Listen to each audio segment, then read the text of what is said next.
Hello. Well, I would like to start off by saying thank you for checking out my Hatsune Miku versus Alexander the Great video.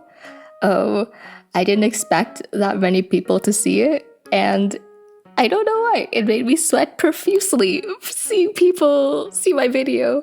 Oh, I've never had this reaction before, so thank you. But anyways, today I'm gonna come up with an epithet for myself, just to add flavor to my name, you know? Epithets are like titles or names which identify a ruler, and the epithet is usually descriptive of their appearance, character, or deeds, and they don't necessarily have to be accurate. It's practically a glorified nickname that people use instead of their real name, because back then, the dynastic rulers all had the same name practically, and this is how people refer to them. You know, an example is Ptolemy Euergetes Physcon, or Physcon, and Euergetes means benefactor practically. And another popular epithet you've probably heard of is soter, which means savior. Okay, before I get into it, I realize that there are some issues, but listen, okay, I know that I would be bestowing myself an epithet rather than someone else giving one to me, and it might be uncouth of me because perhaps Alexander did earn the title the Great or Megas, and I'll just be giving myself an epithet. I don't know, maybe I could just steal his Kilagee Megas of Canada. Pretty cool. However, looking back in the history of the kings, some of them did make up their own epithets. Actually, most of them did.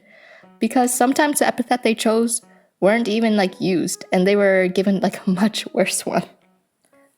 Going back to Ptolemy, he gave himself the royal epithet of Euergetes, and the little number beside that is because he was the second Ptolemy with that epithet.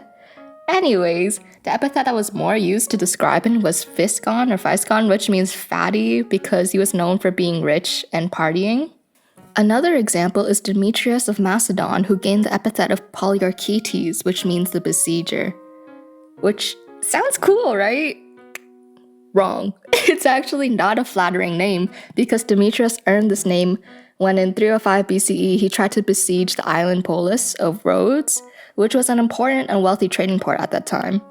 He did it because Rhodes didn't support Antigonus and stuff, but whatever, the important thing is that the siege was a failure, a huge waste of time and resources, and it lasted a year.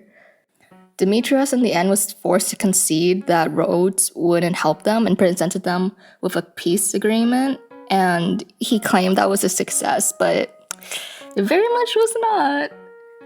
Thus, the ancient people back then were hilarious, and they decided to call him the besieger for failing to besiege, so it's a mocking title. But hey, at least it sounds cool a bit. Another terrible one was Ptolemy Philadelphos, which, damn, the poor Ptolemy's getting terrible epithets, but his epithet means sibling loving, which I think is self-explanatory. But I'll still talk about it. So, here's the drama. Initially, he was married to Arsinoe, the daughter of Lysimachus, and they eventually divorced. Funny enough, he marries his sister, who is also named Arsinoe, around 274 BCE, who was previously married to Lysimachus. Don't think too hard about it. It's what happened. A fun fact that might confuse you even more was that she didn't even marry our Ptolemy Philadelphos boy after Lysimachus first, but rather she married Lysimachus and then her half-brother Ptolemy Coronis, and then Ptolemy Philadelphos. You see how important epithets are? That's how you know I'm talking about two different Ptolemies. But their life wasn't that bad. They got worshipped together as the Philadelphoi sibling-loving god, which was associated with Zeus and Hera, whom are sibling-loving gods. And she was depicted on the coin with him, which is rare that queens are ever depicted on coins during that period. She also got a nice temple too, with her name on it, so not bad. Also, just FYI, incest was taboo in Macedon and literally everywhere else. But for some elites, especially the Egyptian elites, it was somewhat okay. It was just because pharaohs and kings were deemed separate from everyone else and were like closer to the gods, and if the gods can do it, they can do it.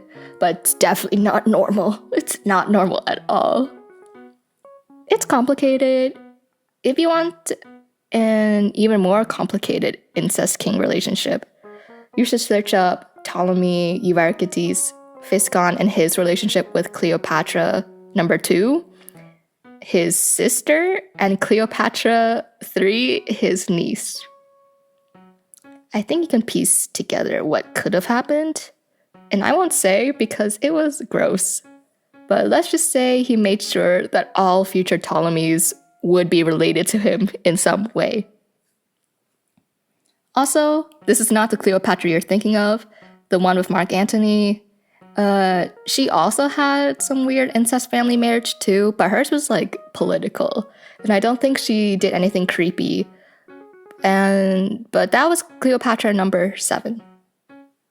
Also, did you know, fun fact, that Delphi, as in the famous Oracle of Delphi, was considered the center of the world back then, and then the name Delphi is related to the word for womb and dolphins, so it's like the womb of a dolphin? Anyways, fun fact, tell your friends, they'll hate it.